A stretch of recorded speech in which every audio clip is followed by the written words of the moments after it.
Praise the Lord. आज के Bible मनन का विषय है भेदी न बनो। किसी संगठन में यदि कोई व्यक्ति संगठन को जोड़े रखने के बजाय आपस में ही फूट डालने वाला हो तो वो व्यक्ति उस संगठन के लिए खतरे की घंटी होती है। वो उस भेदी के समान है जिसे घर का भेदी कहा जाता है, क्योंकि उसके द्वारा तबाही भी आ सकती है। जैसे किसी कंपनी का रखवालदार ही भेदी हो जाए तो उस कंपनी के मालिक को बहुत बड़ी हानि को उठाना पड़ता है। सबोपदेशक 9:18 में लिखा है कि एक पापी बहुत सारी भलाई का नाश कर देता है। हम देखते हैं कि अदन की वाटिका में सांप वह भेदी था जिसने हव्वा को भरमाया और हव्वा के द्वारा आदम भी भरमाया गया और परमेश्वर की आज्ञा को तोड़कर अपराध कर बैठा तथा उन दोनों को परमेश्वर की उपस्थिति से बाहर निकलना पड़ा और उस अदन की वाटिका से बाहर जाना पड़ा जिसमें कोई दुख दर्द नहीं था। अर्थात एक गलत इंसान अच्छे काम करने वालों के लिए ठोकर का कारण बन जाता है, जो भलाई का नाश कर देता है। बुराई करने हेतु मनुष्य तब भेदी बन जाता है जब उसके मन में लालच पैदा होता है, और इसमें सबसे बड़ा लालच धन का लालच होता है।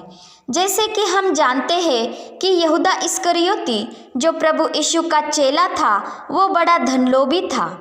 यीशु की संगति में रहकर भी वो अपने मन से धन का लालच निकाल देने में असमर्थ रहा, जिस कारण उसका लालच इतना बढ़ गया कि उसने धन के लालच में आकर प्रभु यीशु को ही पकड़वा कर देने के लिए अपना मन शैतान को सौंप दिया था।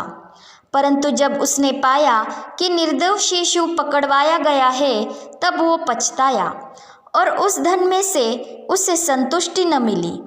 और फिर जिस धन के लालच में आकर उसने यीशु को पकड़वाया था वे 30 चांदी के सिक्के लेकर वो महायाजकों और पुरनियों के पास चला गया और उनसे कहा, मैंने निर्दोषी को घात के लिए पकड़वा कर पाप किया है।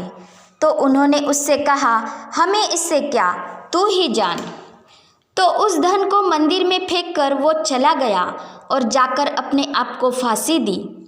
1 तिमोथी 6:10 में कहा गया है कि धन का लालच सब प्रकार के बुराइयों की जड़ है और जिसका पीछा करते हुए कितनों ने विश्वास से भटककर अपने आप को नाना प्रकार के दुखों से छलनी बना लिया है।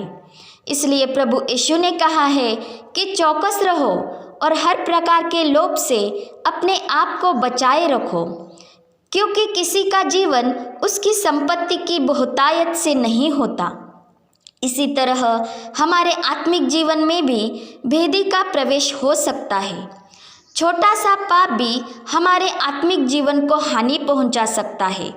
जैसे कि थोड़ा सा खमीर सारे सने हुए आटे को फुला देता है, या थोड़ा सा गंदा पानी पूरे साफ पानी को गंदा कर देता है, वैसे ही एक बुरी सोच, घमंड, नफरत की भावना, क्रोध, ईर्ष्या बहुत बड़ी हानि को आमंत्रित कर सकती है, या एक गलत आचरण बहुत सारे अच्छे कामों को बिगाड़ सकता है।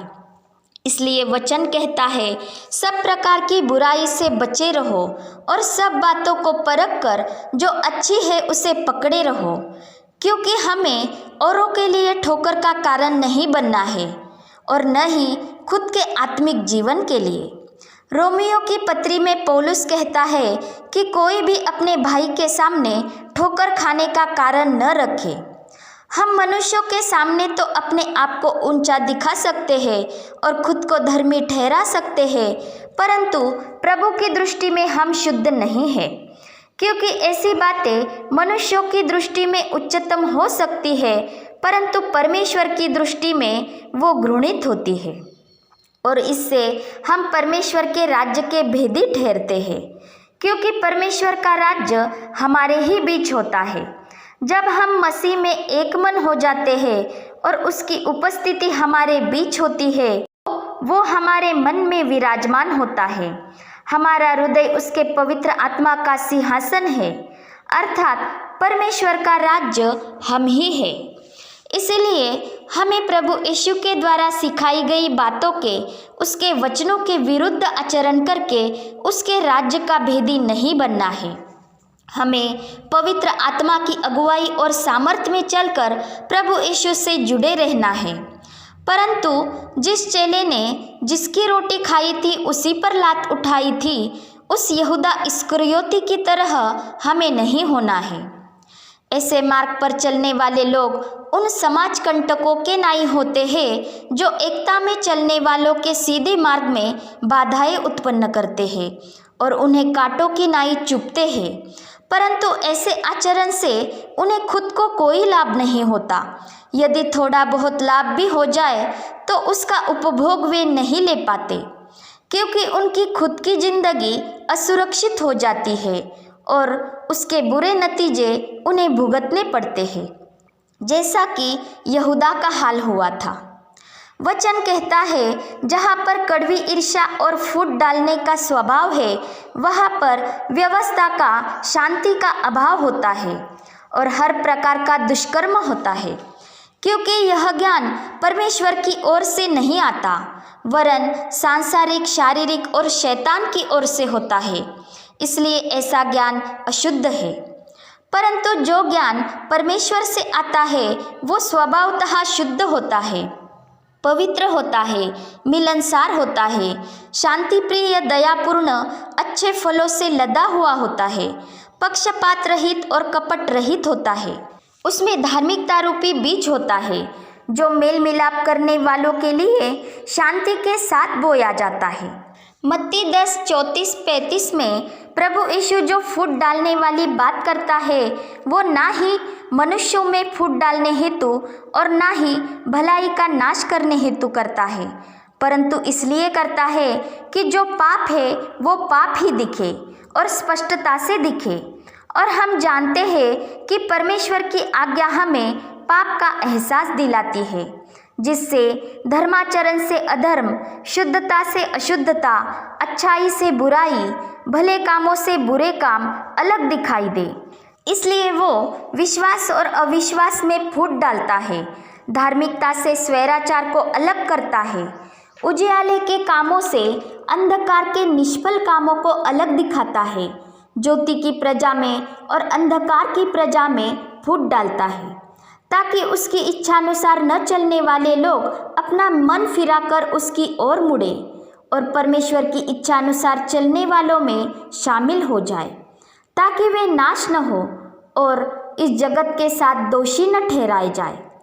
क्योंकि जब न्याय के दिन प्रभु यीशु सब स्वर्गदूतों के साथ अपनी महिमा में आएगा और अपनी महिमा के सिंहासन पर विराजमान होगा, तब वो परमेश्वर की इच्छानुसार मसीह की बातों पर चलने वाले और न चलने वालों को एक दूसरे से अलग करेगा।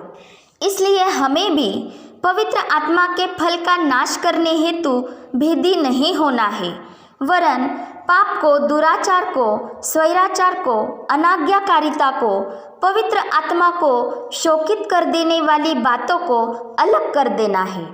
इसलिए कि प्रभु यीशु कहता है, हर पौधा जो मेरे स्वर्ग के पिता ने नहीं लगाया उखाड़ा जाएगा। पिता परमेश्वर का प्रेम, प्रभु यीशु मसीह का अनुग्रह और पवित्र आत्मा की सहभागिता हम सभी पर बनी रहे। आमीन।